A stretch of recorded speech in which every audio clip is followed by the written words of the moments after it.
निकाय के सभी सम्मानीय पदाधिकारी जो मंचासीन हैं, उन सभी का मैं हार्दिक अभिवादन करती हूँ।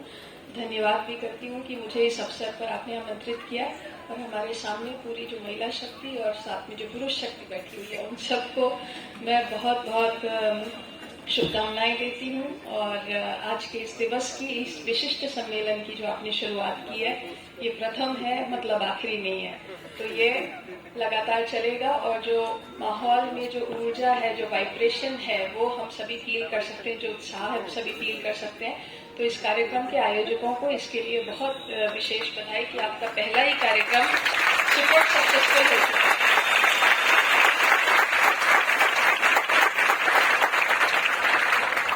मुझे यहाँ बुलाने के लिए बहुत बहुत धन्यवाद। महिलाओं का कोई भी विषय हो, हम सभी को छूता है। और जिस तरह से मेघानी जी ने यहाँ शुरू में जो कार्यक्रम की भूमिका रखी, प्रस्तावना रखी, उससे ही, उन शब्दों से ही समझ में आ रहा था कि जो एसबीआई की पूरी टीम है, विशेषकर जो पुरुष टीम है, वो खुद भी एक पूरे सम्मान के साथ और पूरे ये कहना चाहिए कि मनोभाव के साथ चाहती है कि महिलाएं आगे बढ़ें, महिलाएं सशक्त हों। और ये बहुत जरूरी है कि हमारा पुरुष वर्ग इसमें सहयोग दे और एक अच्छा मनोभाव रखते हुए महिलाओं को वाकई में जो सहयोग मिलना चाहिए, जो समर्थन मिलना चाहिए, उसको एक सच्चे दिल से उसको आगे बढ़ करके निभाए। क्योंकि बहुत बार ये होता है, खासतौर से हमारे यहाँ भी हम बहुत सारी वर्कशॉप्स करते हैं पुलिस में, तो हम ये देखते हैं जहाँ जो विषय आता है महिलाओं के प्रति संवेदनशीलता या जागरूकता वाले सेमिनार्स होते हैं, तो मुझे कभी कभी देख के बड़ी तकलीफ होती है कि ऐसे सेमिनार्स में ज्यादातर पार्टिसिपेंट्स महिलाएं होती हैं। तो मुझे ये लगता है कि महिलाओं के प्रति अगर संवेदनशीलता और जागरूकता जैसा विषय है, तो सिर्फ महिलाओं से कहने से कैसे होगा, संभव नहीं। तो पुरुष वर्ग को अनिवार्य रूप से इसमें होना चाहिए। और मुझे बहुत खुशी है, मुझे ऊपर भी बहुत सारे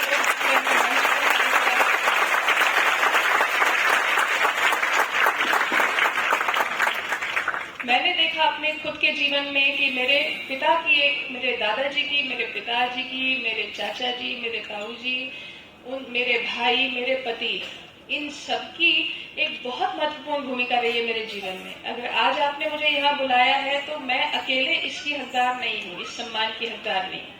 मेरे पीछे मैंने हमेशा देखा कि मेरे दादाजी ने मुझे समय समय पर मार्गदर्शन दिया।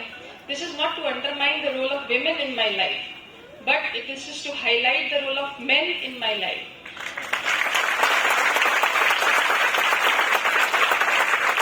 उन्होंने एक बहुत अच्छा एक आधार दिया, मार्गदर्शन दिया, सहयोग दिया।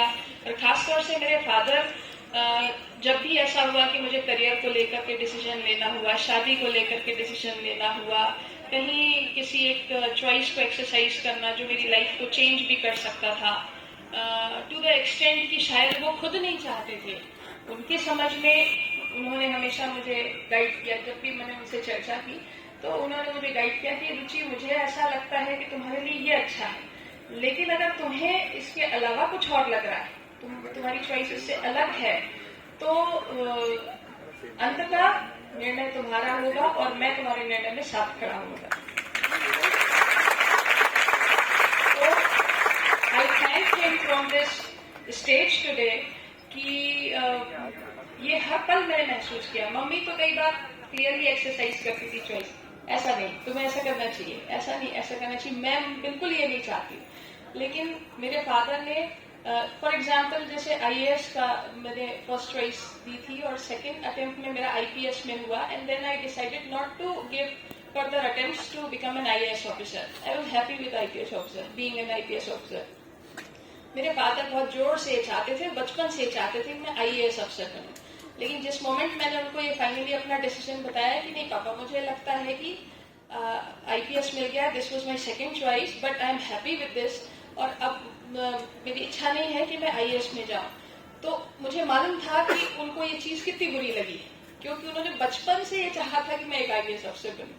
लेकिन उसके बाद उन्होंने कहा, सब सुनने के बाद में, कि ठीक है रुचि, मैं तो वैसे ये चाहता हूँ कि तुम आईएएस अफसर बनो, लेकिन अगर तुम्हें ये लगता है कि तुम्हारे लिए आईपीएस अफसर बनना ठीक है, तो मैं तुम्हारे निर्णय में साथ खड़ा हूँ।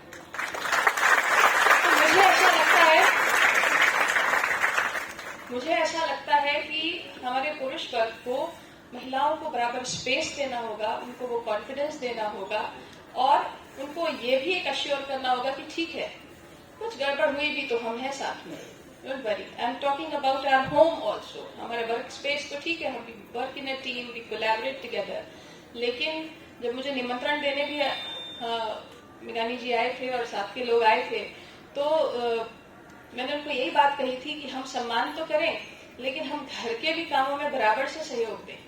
आई थिंक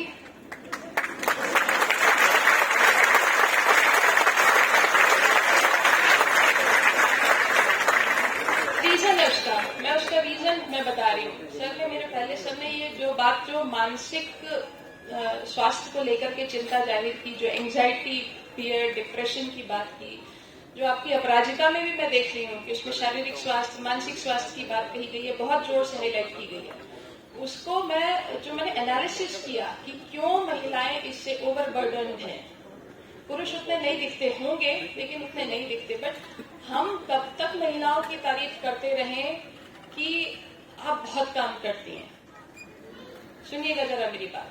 हम कब तक तारीफ करते रहें कि आप तो सर्वशक्तिमान है, आप सर्वशक्ति स्वरूप है, आप तो घर भी देख लेती हैं, आप बाहर भी देख लेती हैं, आप रुपए पैसे भी आज की डेट में देख रही हैं, आप सब्जी भाजी भी देख रही हैं। वाई? क्यों इतना ओवरबर्डन करना है हमें? और अब हम कह रहे हैं आप लीडरशिप में भी आगे आए, बराबर से हम कह रहे हैं।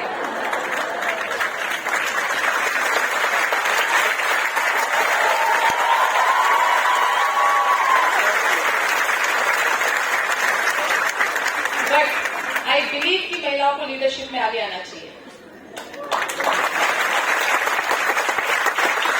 Despite of saying my previous sentence, I am saying कि महिलाओं को लीडरशिप में आगे आना चाहिए, क्योंकि तभी आप इस मंच से आकर के या किसी भी मंच से आकर के आप ये बात कह सकती हैं कि आपकी बात सुनी जानी चाहिए।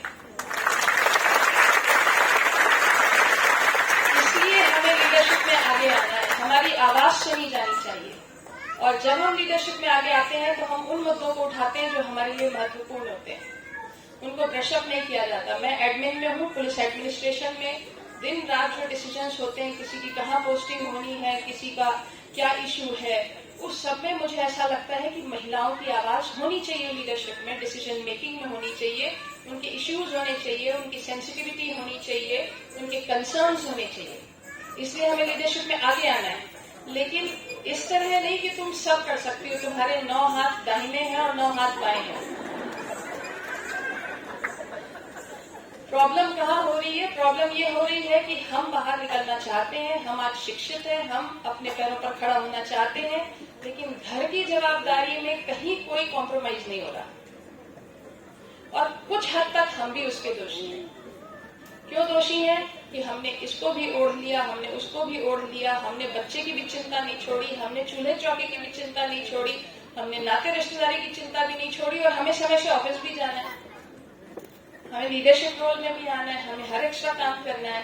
This is overburdening ourselves, not advisable. और फिर उस पत्रिका में लिखा है कि शारीरिक स्वास्थ्य के लिए आप योग और ध्यान करिए।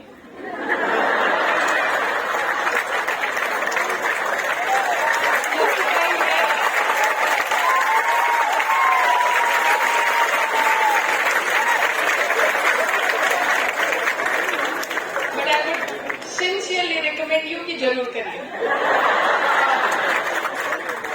सिंसियरली रिकमेंड यू, क्योंकि मुझे एक लाइन बहुत अच्छी लगती है, बहुत कॉमन लाइन है, जान है तो जहान है,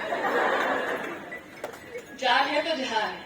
मैं मजबूत हूं तो ही मैं कुछ कर पाऊंगी, समाज के लिए, परिवार के लिए, किसी के लिए भी, जो कुछ भी करना चाहती हूँ, बट सबसे पहले मुझे मजबूत होना है।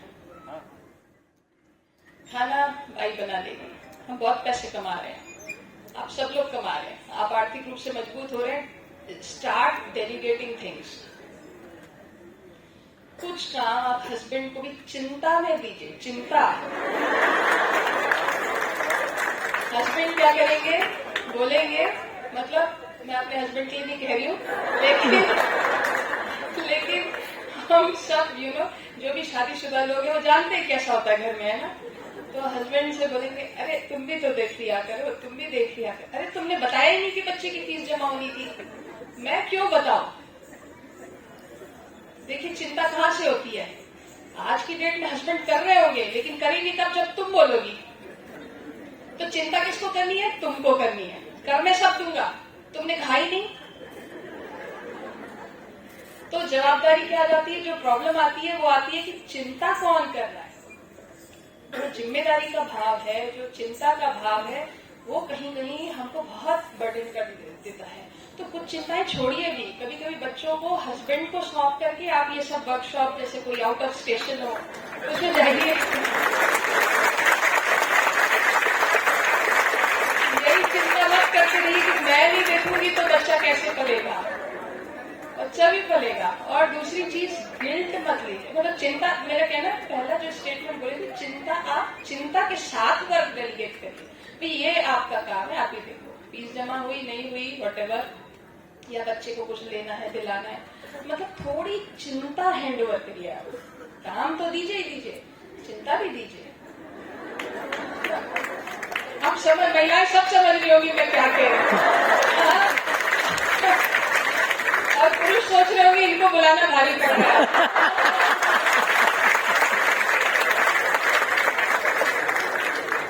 तो मैं योग और ध्यान में आती हूँ वापस से। एक्चुअली हम बहुत सारी चीजें डेलीगेट कर सकते हैं, दूसरों को कर सकते हैं ना। सब्जी कोई ला सकता है, बैंक का काम कोई और कर सकता है, मतलब आपका ऑफिशियल काम नहीं, जैसे हम जैसे लोगों के लिए बैंक का काम कोई और शायद कर दे। इवन ऑनलाइन में भी वो भी चिंता महिलाएं करती हैं। अरे क्यों, जब ऑनलाइन भी है तो भी आप चिंता के साथ में काम शिफ्ट करिए। तो मेरा ये कहना है कि बहुत सारा काम हम डेलीगेट कर सकते हैं, लेकिन अगर मेरे फिजिकल हेल्थ के लिए जरूरी है कि मुझे मॉर्निंग में हाफ एन आवर वॉक करना चाहिए, या मुझे 50 मिनट्स योग करना चाहिए, या मुझे 20 मिनट्स मेडिटेशन करना चाहिए, कैन यू डेलीगेट दिस?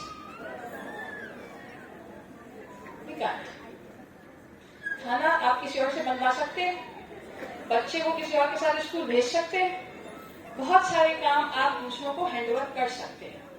सब चीज अपने ऊपर मत ओढ़िए कि बच्चे के पीटीएम में भी मुझे ही जाना है।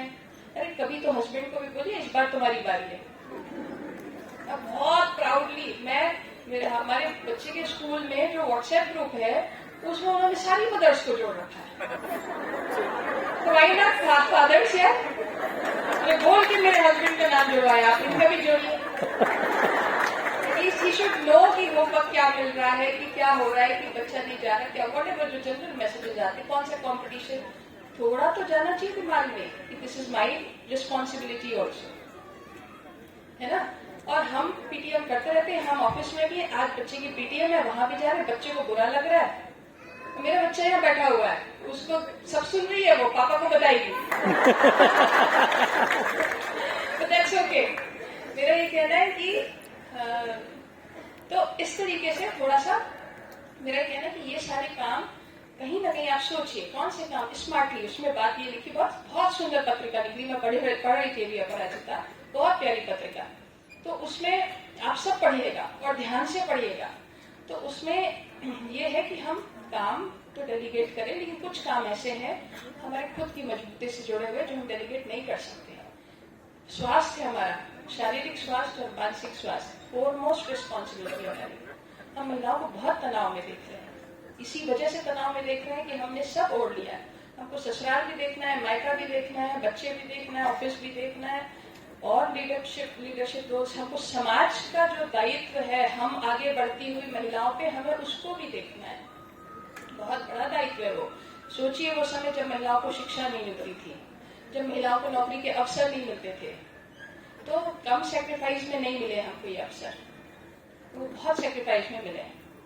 बहुत हमारे बुजुर्गों ने, महिलाओं ने सेक्रीफाइस किया है, जिसके बाद हम आज यहाँ इस मंच पर हैं कि हम स्वतंत्र रूप से, आर्थिक रूप से स्वतंत्र हैं, और हम सामाजिक रूप से एक प्रतिष्ठित बैकग्राउंड के साथ में बैठे हुए हैं। तो हमें इसे खोना नहीं है, लेकिन हमेशा स्ट्रगल नहीं करते रहना, वर्क लाइफ को कैसे बैलेंस करें। तो स्ट्रगल क्यों? Not at the cost of your own health and your own peace. तो I am a meditator and I am a meditation trainer as well. I am a part of Heartfulness organisation. मैं कई सालों से ध्यान कर रही हूँ, और ध्यान से मुझे ये कहना चाहिए मजबूती मिली थ्रू आउट। मैं अपनी स्टूडेंट लाइफ से ध्यान कर रही हूँ, एंड आई फेल्ट कि एक बहुत जबरदस्त फोकस मिलता है आपको अपने लिए, एक अंदर से आत्मबल जिसको बोलते हैं, कॉन्फिडेंस मिलता है, एक क्लैरिटी मिलती है क्या करना है क्या नहीं करना है, कौन सा काम पहले करना है कौन सा बाद में करना है, जिस मोमेंट में है उस मोमेंट फुल फोकस के साथ में करना है। और महिलाओं के साथ में बहुत बड़ा एडवांटेज है। उस पत्रिका में ये भी लिखा है, पहले दूसरे पेज में ही लिखा है, कुछ होता है महिलाएं जो है वो चेहरे से भाप लेती हैं कि क्या चीज है, कि घर में किसको क्या समस्या। लिखा है मैडम आप लोगों ने शुरू में ही, है ना, संवेदनशीलता, या एक वो बेसिकली हमारे हृदय का एक बहुत जबरदस्त गुण है, इंट्यूशन जिसको बोलते हैं, you feel by heart what is right what is wrong, घर में किसको क्या समस्या है। अब चेहरा आने वाले के साथ में एक जो सहानुभूति या संवेदनशीलता होती है, आपका दिल बोल देता है यार ये बड़ा परेशान होकर के आया हमारे पास में। तो ये फॉर्चुनेटली हमारे जो हार्टफुलनेस की ग्लोबल गाइड है राजी, वो कहते हैं कि women have a super heart. At times they bypass the brain and take decision by their heart's feeling, and they are most accurate in that. तो जब हमारे पास सुपर हार्ट है, जो हम हार्टफुलनेस में हम ध्यान कराते हैं, वो हम हृदय पे ध्यान कराते हैं, हम उस इंट्यूटिव कैपेबिलिटी को हम स्ट्रॉन्ग करते हैं। जैसे धा से धन होता है, आप सब धन वाले क्षेत्र में है ना, ऐसी धा से धी भी होता है। धी आपने गायत्री मंत्र में सुना होगा, धियो यो न धीमहि, है ना, धीमहि और धियो यो न ऐसे वर्ड आता है। वो धी क्या है? धी है अल्टीमेट विजडम, चेतना है, और ध्यान क्या है? धी प्लस यान।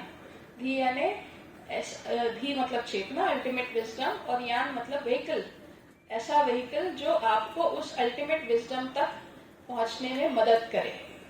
तो ध्यान से हम ग्रेजुअली जब हम मेडिटेट करते हैं तो हम उस विजडम तक पहुंच सकते हैं, जहां बहुत सारी चीजें हमारे लिए खुल जाती हैं, और आपका दिल आपको गाइड करता है। आप देखिएगा जब सब चीजें सही होती हैं तो दिल महसूस ही नहीं होता, इतना नॉर्मल रहता है, एकदम शांत पीसफुल रहता है। और जहां कुछ गड़बड़ होता है, कुछ गड़बड़ होने वाला होता है, या हम कुछ गलत कर रहे होते हैं, बहुत जोर से दिल धड़कता है, हमको अलर्ट करता है। तो हमारे दिल की उस विजडम का यूज करिए, और खुद को मजबूत बनाते हुए आपका दिल आपको गाइड करता है कि नहीं, मुझे अभी अपने हेल्थ पे ध्यान देने की जरूरत है। What is my priority? I have been travelling last 2-3 days, लेकिन ट्रेन मेरी पहुंची सुबह 7 बजे। मैं नॉर्मली 5-6 बजे उठ के yoga and walk and meditation करती हूँ, लेकिन 7-7:30-8 बजे तक ट्रेन पहुंची। मैंने उसके बाद किया, कितना भी जरूरी काम हो, मैंने कहा मेरे हेल्थ से जरूरी नहीं है। तो दोनों दिन, आज भी मैं ट्रैवल करके आई तो मैंने पहले सुबह अपना रूटीन पूरा किया। तो जो मेडिटेशन है वो हमको ये भी गाइड करता है कि मेरे जीवन में भी प्रायोरिटी क्या है, मुझे किस चीज पे ध्यान देना है और उसको करना कैसे है, मतलब उसका क्यों, वाई, जो इंटेंशन है। दूसरा व्हाट, अटेंशन, किस चीज पे देना है, एंड हाउ, एटीट्यूड, किस मनोभाव से उसको करना है। तो हमें ये इंटेंशन, अटेंशन एंड एटीट्यूड, ये तीनों चीजें आप जब मेडिटेट करते हो, अपने हार्ट पे फोकस करते हो, तो ग्रेजुअली आपको हर चीज में वो चीज दिखने लगती है, समझ में आने लगती है। What is the intention, why I should do this, attention किस चीज पे देना है, और एटीट्यूड किस मनोभाव से देना है। घर में फॉर एग्जाम्पल खाना बनाना है, तो अगर ऐसा हो कि अरे यार अब ये भी काम मेरे सिर पड़ा, तो आप कितना भी अच्छा खाना बनाओगे, रेसिपी कितनी भी अच्छी बनाओगे, वो नहीं आएगा। और अगर आप कहोगे यार सिंपल से कुछ चीज लेकिन खुशी से बनाओगे, हाँ ये करना है, तो वो जो एटीट्यूड होगा, प्यार का एटीट्यूड, वो उसमें अपने आप पोषण डाल देगा। तो एटीट्यूड मैटर्स अ लॉट। तो मैं रिक्वेस्ट करूंगी आप लोग जो एफर्ट महिलाओं को आगे बढ़ाने के लिए आप लोग जो एफर्ट कर रहे हैं, उसमें आप मेडिटेशन जरूर डेली लाइफ में इनकॉर्पोरेट करिए, क्योंकि आपकी जो विचार की शुद्धता है, आपके विचार की जो स्पष्टता है, वो आपको, और विचार का जो परिष्कार है, जो हायर कॉन्शियसनेस है, वो आपको इंस्पिरेशन देगी कि आगे बढ़ना कैसे है। वो आपको गाइडेंस देगी कि किस जगह मुझे जाना चाहिए। किसी के बोलने से आप आगे नहीं जाओगे, आपके अंदर से आना चाहिए। जब हम लीडरशिप की रोल की बात करते हैं तो आपके अंदर से आना चाहिए कि नहीं, मुझे ये काम आगे बढ़ के करना है। तो मैं आप लोगों को इनवाइट करूंगी कि इसको आप करिए, और दूसरी चीज, सब कुछ on the face of it हमको नहीं लेना है। हम जो दायित्व बोध है ना, वो being in the banking sector, आपका एक दायित्व बोध ये भी है कि जो आपका जॉब है, जो आपकी रिस्पॉन्सिबिलिटी है, जो उसके न्यूआंसेस हैं, उसको हम बेहतर तरीके से जानें, समझें, सीखें, आगे बढ़ें। क्यों? क्योंकि समाज की अपेक्षा है कि जब वो कोई भी व्यक्ति आपके पास पहुंचता है तो वो चाहता है कि आप सही तरीके से गाइड करें। हमें ही नियम कायदे नहीं मालूम होंगे या हम इग्नोर करेंगे, हम अपने नॉलेज की जो अपग्रेडेशन है उसको इग्नोर करेंगे, तो हम उस दायित्व को नहीं ठीक से निभा रहे और कल को वो हमारे लिए नुकसानदेह हो जाता है। कई बार रूल्स में कुछ वायलेशन हो जाते हैं। हमें, जब मैं हृदय की बात कर रही हूँ तो मैं एक क्लैरिटी यहाँ करना चाहूंगी। बहुत बार हम लोग इसको इमोशनल एस्पेक्ट से जोड़ देते हैं। इमोशनल होना हृदय की मजबूती नहीं है। इमोशनल होकर के हो सकता है आप किसी धोखे के शिकार हो जाए, आप किसी के गलत जो इंटेंशंस है उसके शिकार हो जाए, आप किसी फ्रॉड के शिकार हो जाए, आप किसी मिसकैलकुलेशन में आप अपनी ड्यूटीज परफॉर्म करें प्रॉपर्ली। तो भावनात्मक बोझ जो है वो एक अलग चीज है, और हृदय की स्पष्टता, हृदय का कॉन्फिडेंस, वो एक अलग चीज है। वो भावनात्मक बोझ से परे है। होता हमको, जब हम हार्ट की बात करते हैं तो आप सोचते हैं हाँ हम तो इमोशनल है। इमोशनल नहीं होना है, आंसू नहीं बहाना है, आंसू नहीं बहाना है। आंसू बहाना इमोशनल होने की और इमोशनली वीक होने की निशानी है। सोल्यूशंस खोजना है, हमें स्ट्रांग बनना है। तो that is why I prescribe meditation to you all.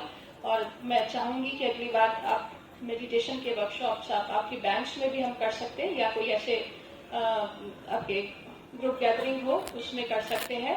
Heartfulness app से आप उसको सर्च कर सकते हैं, very easy method and with no charge, no fees attached. And आप लोग अपने दिल की आवाज सुन करके आगे बढ़िए। चाहे घर का काम करिए, चाहे ऑफिस का काम करिए, चाहे खुद का ध्यान रखिए, लेकिन वो गाइडेंस आपका कहाँ से आना चाहिए? Inner guidance. किसी के बोलने से भी आगे नहीं आना है। आपका दिल, आप हर कोई, मुझे लगता है कि हम में से हर कोई एक अंदर से प्रेरित होता है कि नहीं आगे तो बढ़ना ही है। किसने चाहा है कि वो पीछे बैठा रहे?